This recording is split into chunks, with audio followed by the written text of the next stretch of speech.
ദൈവനാമത്തിന് മഹത്വം ഉണ്ടാകട്ടെ.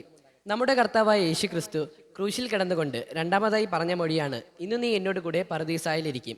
ലൂക്കോസ് 23 അധ്യായം അതിൻ്റെ 43 വാക്യമാണിത്. കർത്താവിനെ ക്രൂശീകരിച്ചപ്പോൾ ഒപ്പം രണ്ട് ദുഷ്പ്രവർത്തിക്കാരെയും ക്രൂശീകരിച്ചു. മത്തായി, മാർക്കോസ് എന്നിവരെ കള്ളന്മാർ എന്ന് വിശേഷിപ്പിക്കുമ്പോൾ ലൂക്കോസ് വിശേഷകനെവരെ ദുഷ്പ്രവർത്തിക്കാർ എന്ന് പറഞ്ഞിരിക്കുന്നു. കർത്താവിൻ്റെ ഇരുവശത്തും രണ്ട് ദുഷ്പ്രവർത്തിക്കാരെ കൂടി ക്രൂശീകരിച്ചത് ബോധപൂർവം ചെയ്തൊരു പ്രവൃത്തിയായിരുന്നു. കർത്താവും ദുഷ്പ്രവർത്തിക്കാർക്ക് തുല്യനാണെന്നുള്ള സന്ദേശം സമൂഹത്തെ അറിയിക്കുകയായിരുന്നു അവരുടെ ഉദ്ദേശം. മാത്രമല്ല, ഇത് പ്രവചനത്തിൻ്റെ ഒരു പൂർത്തീകരണം കൂടിയായിരുന്നു. യേശു ജനിക്കുന്നതിനും നൂറ്റാണ്ടുകൾക്ക് മുൻപ് തന്നെ ജീവിച്ചിരുന്ന യെശയ്യാ പ്രവാചകൻ എഴുതി, അതിക്രമക്കാരോട് കൂടി എണ്ണപ്പെട്ടു എന്ന്. സമയം ഇഴഞ്ഞു നീങ്ങുമ്പോൾ രണ്ടുപേരും കർത്താവിനോട് സംസാരിക്കുകയാണ്. ഒന്നാമൻ പറഞ്ഞു, നീ ക്രിസ്തു അല്ലയോ? നീ നിന്നെ തന്നെ രക്ഷിക്കുക, ഒപ്പം ഞങ്ങളെ. ഇത് കേട്ട് രണ്ടാമൻ ഒന്നാമനെ ശാസിക്കുകയാണ്. സമശിക്ഷാവിധിയിലായിത്തീർന്നിട്ടും നീ ദൈവത്തെ ഭയപ്പെടുന്നില്ലയോ എന്ന്. നാമോ ന്യായമായിട്ടും ശിക്ഷ അനുഭവിക്കുന്നു. നാം പ്രവർത്തിച്ചതിനാലല്ലോ നമുക്ക് ശിക്ഷ ലഭിച്ചത്.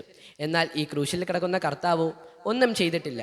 പിന്നെ അവൻ വളരെ വിനയത്തോടെ കർത്താവിനോട് ചോദിച്ചു, നീ രാജ്യത്വം പ്രാപിച്ചു വരുമ്പോൾ എന്നെ ഓർത്തുകൊള്ളണമേ എന്ന്. അവൻ്റെ അഭ്യർത്ഥനയ്ക്ക് ദൈവം കൊടുക്കുന്ന മറുപടിയാണ്, ഇന്നു നീ എന്നോട് കൂടെ പറുദീസായിലിരിക്കും. യേശു ലോകത്തിൻ്റെ വീണ്ടെടുപ്പുകാരനും വിമോചകനുമായി വന്ന മശിക്കാണെന്ന് ദുഷ്പ്രവർത്തിക്കാർ തിരിച്ചറിഞ്ഞു. എന്നിട്ടും ഒരുവൻ കർത്താവിനെ നിന്ദിക്കുകയാണ്. ക്രൂശിനെ തകർത്ത് നീ താഴേക്കിറങ്ങ്, എന്നിട്ട് ഞങ്ങളെയും കൂടി രക്ഷിക്കുക എന്ന്. ചെയ്തു കൂട്ടിയ കുറ്റങ്ങൾക്കുള്ള ശിക്ഷ അനുഭവിക്കുമ്പോഴും അവൻ്റെ വാക്കുകളിൽ നിറയുന്നത് പരിഹാസവും അതിലുപരിയായിട്ട് അഹങ്കാരവുമാണ്. അവൻ തെറ്റിനെക്കുറിച്ച് പശ്ചാത്തപിക്കുന്നതുമില്ല. ഇതിൽ നിന്നും തികച്ചും വ്യത്യസ്തനാണ് രണ്ടാമൻ. അവൻ ചെയ്ത തെറ്റിൻ്റെ ശിക്ഷയ്ക്ക് പാത്രമാകുമ്പോൾ അവൻ്റെ ഉള്ളിൽ ഒരു ഭയം ഉടലെടുക്കുകയാണ്. അത് ദൈവഭയമായിരുന്നു. അവൻ്റെ വാക്കുകൾ അത് വെളിപ്പെടുത്തുന്നതുമുണ്ട്. സമശിക്ഷാവിധിയിലായിട്ടും നീ ദൈവത്തെ ഭയപ്പെടുന്നില്ലയോ എന്ന്. അതിനുള്ള കാരണം താൻ പാപിയാണെന്നും അതിനുള്ള ശിക്ഷാവിധിയാണ് താൻ അനുഭവിക്കുന്നതും എന്നുമുള്ള ബോധ്യം ഉണ്ടായി. അവൻ്റെ ഉള്ളിൽ പാപബോധം ഉടലെടുക്കുകയാണ്. പാപിയാണെന്നും മാത്രമല്ല, പാപത്തിന് ശിക്ഷ ലഭിക്കുമെന്നും പാപത്തിന് ന്യായവിധി ഉണ്ടെന്നും അവന് മനസ്സിലായി.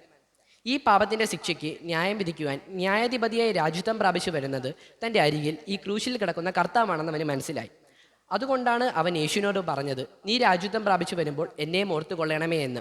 അവന് ലഭിച്ച അവസരം അവൻ തക്കത്തിൽ വിനിയോഗിച്ചു. അപ്പോസ്തലനായ പൗലോസ് പറയുന്നു, ഇത് ദുഷ്കാലമാകിയാൽ സമയം തക്കത്തിൽ വിനിയോഗിക്കുവിൻ എന്ന്.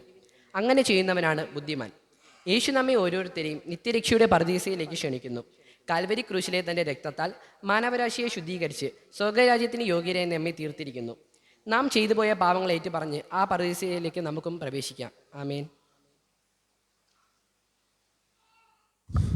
141 കീർത്തനം 1-4 ശരണം.